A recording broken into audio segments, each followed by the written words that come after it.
Morgan chapter 24 is talking about sex equality in sports. It is in different parts, written in 6 parts. The first part, it talks about what constitutes equal opportunity for women in sports. Philosophers have developed 3 major positions concerning equal opportunity. The first is one account of equal opportunity identifies it with non-discrimination. It talks about admissions should be based on characteristics relevant to law school, such as intelligence and grades, while irrelevant characteristics such as sex and race should be ignored entirely. Also about there are no, like it's statistically speaking, there are physiological differences between the sexes that are relevant to sports performance. The second account of equal opportunity identifies it with equal chances, which means women in sports seems to have some merit. Sports offer basic benefits to which it seems everyone has an equal right. For example, health, self-respect to be gained by doing one's best, and many more.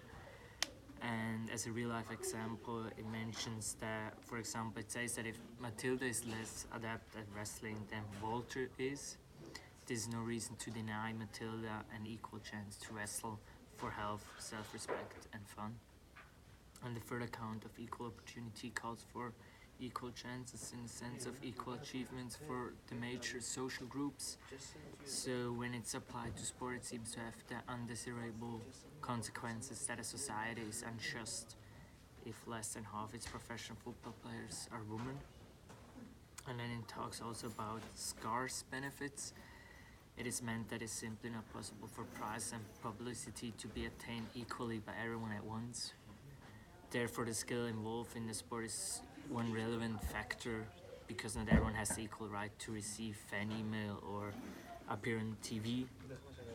Then the second part, it talks about what is fair, what is a fair way to treat physiologically disadvantaged groups. For it talks about form competition classes based on clear-cut physiological characteristics such as weight or age. It talks about boxing, where you can there's different weight classes such as wrestling, we all know. And there it also talks about sex is frequently used to form separate competition groups. Women should be allowed to move up and compete against the men if they wish. The justification for maintaining separate teams for the sexes is the impact on women that integration will have.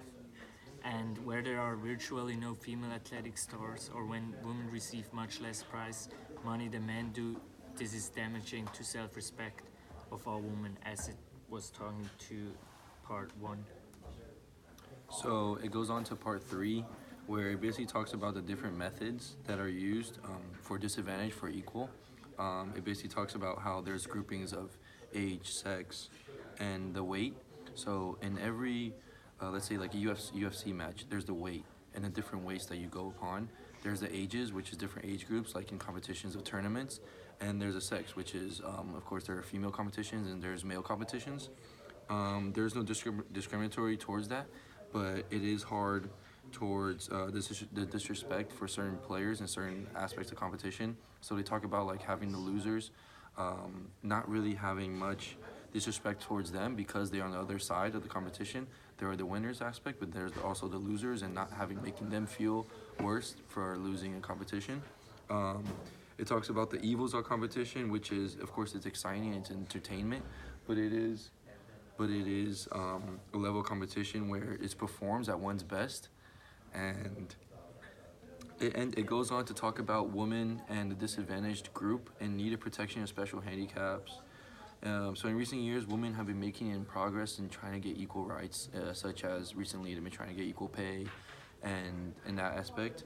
So they talk about also the lack of certain things that women have. So men are physically more stronger and more athletic and than women, speaking, but again, it's a different structure. And speaking about women are also inferior, and it talks about women are permanently relegated to inferiority. However, let us note that what is psychologically disadvantaged to one activity may be an advantage to others.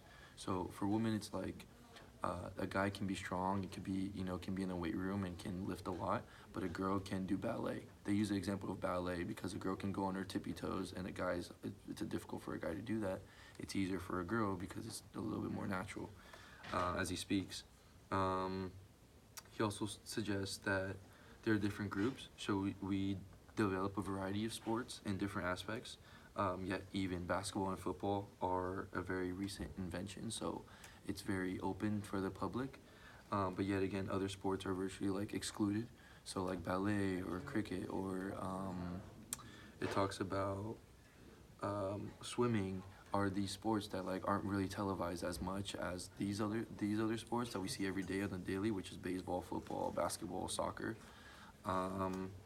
So the method of forming, it then goes on to talk about the development of new sports. So there's a concept about male bias, and there's a concept about having a few athletic activities permitted to women. So they mostly talk about the forms of dance, like I said about the ballet. And there's also a concept about speed, size, and strength that seem to be the essence of sports. And some men tend to be more superior than women, just naturally speaking. But if women had historically a dominant way and a dominant, personnel, it would, of course, change that way. It goes on to talk about then the society and different view, which is in his view, Morgan's view, which contains a great variety of sports that we now have. So he then talks about like the benefits about immediate changes distribution for our sports. He then goes to talk about the most obvious is the need for equal facilities. So like we've been talking like about equal pay, about equal certain aspects that women are wanting. So of course, like we have this great thing of our midterm that is the women's for a national team, how they win all these championships, but yet they get paid less than the men for the men's professional team. And again, from the assumption that everyone has an equal right to the basic benefits of health and recreation, it also is argued that there are certain sports that are particular different access. And there's a variety that is also argued by society itself that it's like an alternative. And by using women's distinctive abilities, so there are certain things that women do that are different than men, and certain things that men do that are different. So that plays a big part in the sex equality in between the groups. And that's basically what it talks about Morgan. So now we're gonna ask 3 questions for the groups. So group 1, since it's you and it's Danya and Emily, we thought it was only right to ask Emily, have you ever experienced an inequality during your career in volleyball? If so, how, why, and what were your reaction to it? That's a question for Emily. For group 3, as I mentioned, Morgan was talking about the proposal of women can choose to join the men's league whenever they feel ready about it. What do you think about this approach? Do you agree? Do you disagree? And why so?